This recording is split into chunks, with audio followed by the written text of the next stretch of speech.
Hi dears, നമ്മുടെ moving charges and magnetism എന്ന് പറഞ്ഞ ചാപ്റ്ററിനകത്ത് ചോദിക്കാൻ ഒരു അടിപൊളി ക്വസ്റ്റൻ ആണ് നമ്മൾ കാണുന്ന നോക്കിക്കേ. How can a galvanometer of resistance G be converted into ammeter? അല്ലേ, നമ്മൾ കൺവേർഷൻ ഓഫ് ഗാൽവനോമീറ്റർ ടു അമ്മീറ്ററും conversion of galvanometer to voltmeter നല്ല അടിപൊളിയായിട്ട് പഠിച്ച ആൾക്കാരല്ലേ. അങ്ങനെ നിങ്ങൾ പറഞ്ഞേ എങ്ങനെയാണ് ഒരു ഗാൽവനോമീറ്റർ അമ്മീറ്റർ ആയിട്ട് കൺവേർട്ട് ചെയ്യുന്നത് അല്ലേ? സോ നമുക്ക് എന്ത് ചെയ്യാം, ഒരു ഫിഗർ ജസ്റ്റ് ഒന്ന് വരച്ചു വെക്കാം. സോ ആദ്യം നമ്മൾ ഒരു ഗാൽവനോമീറ്റർ എടുക്കുന്നു. ഈ ഗാൽവനോമീറ്റർ അമ്മീറ്റർ ആക്കണമെങ്കിലേ നമ്മൾ എന്ത് കണക്ട് ചെയ്യണം? യെസ്, ഒരു ഷണ്ട് റെസിസ്റ്റൻസ് അല്ലേ, നമ്മൾ എസ് എന്നാണ് ഡിനോട്ട് ചെയ്യുന്നത്. ആ എസ് നമ്മൾ എങ്ങനെ കണക്ട് ചെയ്യണം?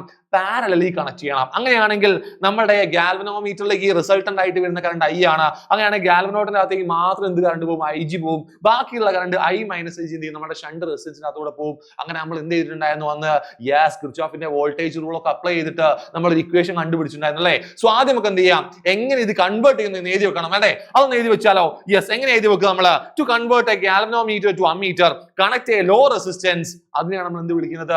ഷണ്ട് റെസിസ്റ്റൻസ് എന്ന് വിളിക്കുക.